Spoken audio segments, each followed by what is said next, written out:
I do hope that you all have been taking some time to look up in the evening to the sky rather than always, looking down toward our phone, which can be really hard on our, ergonomical structure. And it's also not very good somatically to be looking down at our phones all the time. So I'll put that as a side note.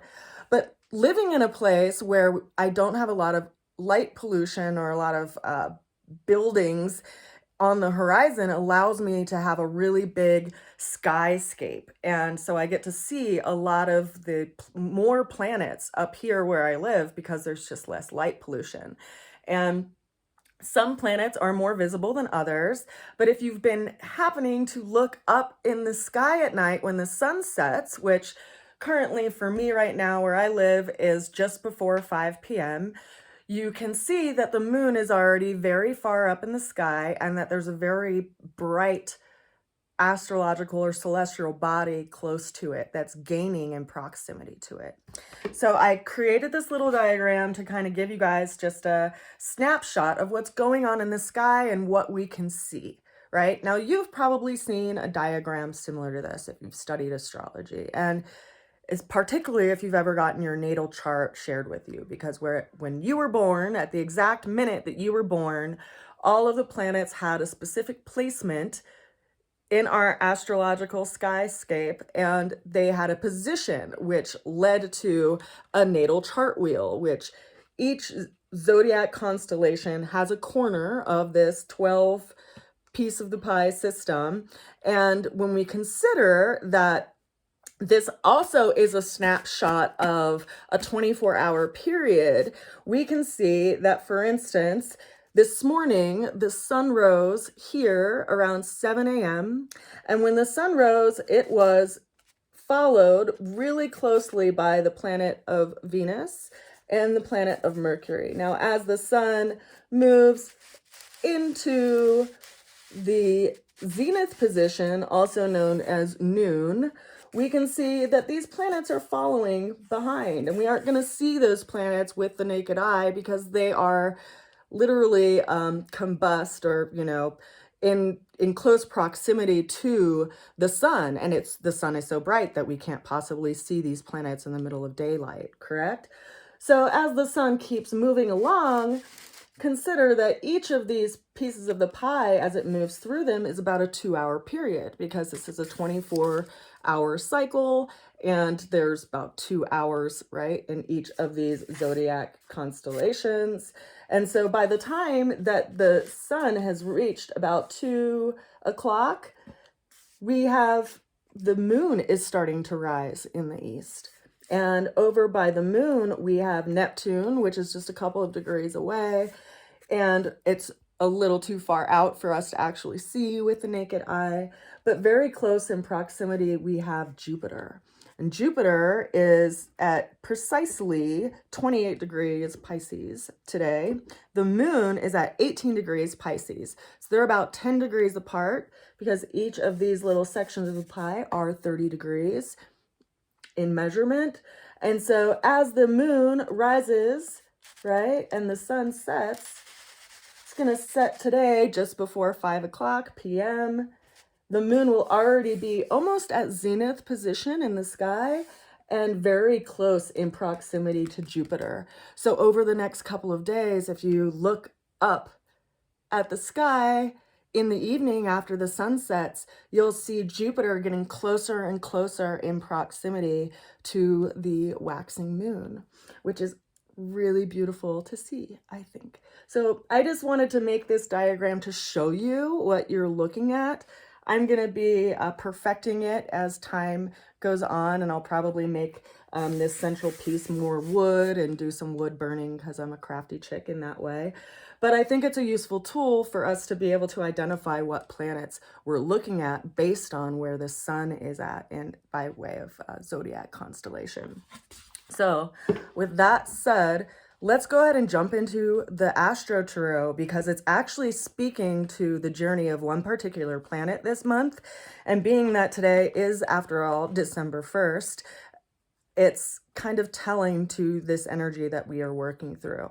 So the opening card that we have for today is the Knight of Swords. The challenge that we are working with is the Eight of Pentacles. The way that we are going to be getting through the challenge is by way of the Nine of Pentacles. And then the ultimate outcome came through with the Two of Wands, clarified by the Magician. Now, if you're familiar with the Tarot, you know that the Magician is signaling the energy of Mercury. And the reason why I think this is so particularly poignant is because if we look at the journey of Mercury over this coming month, we'll see that it's currently, and at the beginning of the new moon cycle, it was in close proximity to the sun, but it's basically been traveling with Venus and will continue to travel with Venus all the way until they both get to really close proximity of Pluto over here in Capricorn by the end of the month on the 31st of December. And that's when Mercury is going to be turning retrograde just a couple of days before.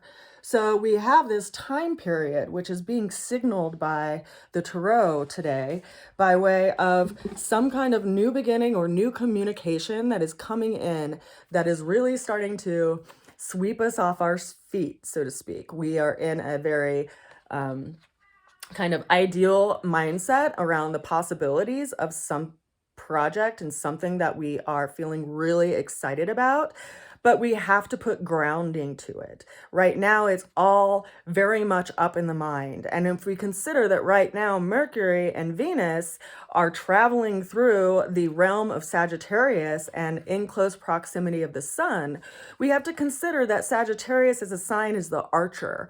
It's the centaur who brings out their bow and arrow and takes aim at something higher. So there is this stirring up that's going on between the mind and the heart, between something that we really feel in our being we want to grow and put our energy to, and we're likely starting to feel really excited about it and starting to talk about it and starting to envision it and consider what it would look like to bring that into form.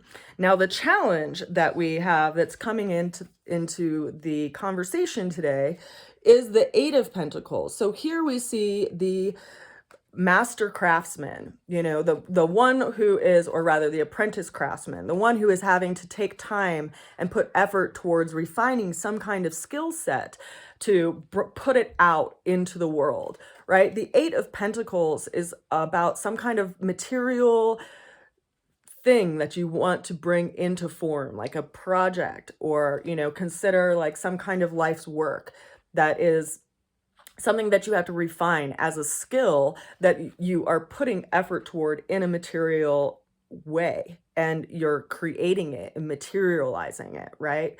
What's interesting is that we have Taurus with Uranus up in it and the North Node as well. So in a lot of ways, it's pointing our attention and our direction towards that which we are trying to build with and amidst all of the change and considerations that we've had to navigate through over the last couple of years. Now, the clarifying factor of it is coming in as the Nine of Pentacles. So it's likely that we've taken some kind of rest and not really been putting our energy and effort toward it in like the fullest way that we possibly can. And I like to remind people that right now we have Mars, which is in the sign of Gemini, and Mars is in retrograde right now by way of movement. Gemini is governed by the planet of Mercury. So there is this reevaluation process that a lot of us are doing in the realm of that project that we are wanting to materialize, right? Like we are trying to figure out the most efficient way to do it, trying to figure out if it is actually what we want, if it actually does provide us the values and lifestyle that we want to aspire to have in our lives. So there's a lot of kind of hesitation around it. And yet it's being called to task, and it's being called to be brought to a sense of completion, because we have this 9 sitting here, and 9s are a number of completion. after all. So the ultimate outcome that we have that is coming in for our Astro Tarot are a combination of the Two of Wands with the clarification of the Magician. Now, the Two of Wands is an energy of being called to something new that we feel inspired to move towards. But there's something else that is, in a lot of ways, kind of weighing us down, because there's this energetic of something that we've wanted to create that's been sitting in the background for some time. If you examine this card, there is one wand in the figure's hand, and they are, of course, looking at the world with a stance of almost dominion. And yet, if you look closely, there is a second little wand that is bolted to this wall behind them. And so it's reminding you that there's something that you can't walk away from. There's some project that's kind of been sitting in your back pocket that, for whatever reason, you may not have felt like you had the resources to complete it. You may not have had the time to complete it. You may have had a stack full of reasons by way of timing that is, of course, valid why it hasn't happened yet. And yet there is something that keeps revisiting it and keeps going back to it. There's something that is of true value there. There's some spark there that has to be reignited. And I think this time period that we are going through right now is in a lot of ways calling us to task on that, because we can't move beyond that which we know we have to complete. We can't have our energy pulled in these two different directions, which brings me to the Magician. The Magician is a major arcana, which is speaking of some kind of life work or life lesson that you can't just, turn a cheek to and walk away from. It's something that you have to work with.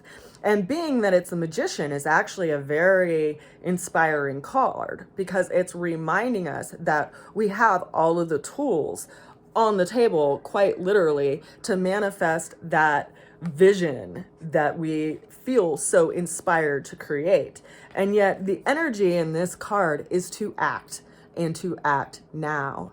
And that is particularly because astrologically, Mercury is in a forward moving motion right now, and it is going to be in retrograde at the end of the month. So this is a very good time actively to actually speak your truth as far as what you are wanting to build and create in the coming year. Right now in Sagittarius, what are you taking aim toward in life? And consider that Venus and Mercury right now are in exact opposition to Mars, which is in that retrograde position up in Gemini. And so in a lot of ways, it's creating this tension and creating this friction. But we have to be careful with the weight that we give to words and the connotations that we take to heart, because friction is something that has allowed us to create civilizations by way of the friction of, fire against, or wood against wood to create fire, and bringing breath into place to feed that fire. And so in using this example, we have to consider that the frictions and challenges that are brought to us in life are actually calling us to engage in life in a new way. And I believe that the Magician is coming to the table to tell us that the time to act is now. I hope you all enjoyed this video. Please let me know what was useful to you. And if you feel like it was useful to you, of course, you are welcome to share it. I would appreciate it so much. I send you all a lot of love. And if you are in the area that I am, I hope to see you this weekend. If you aren't in the area that I'm in and you'd like to support me by purchasing any of my products or getting a reading, of course, reach out to me at rootsofalchemy@gmail.com. You are also welcome to check out my Etsy store, Roots of Alchemy. I hope you are well, and I will see you again soon. Bye for now.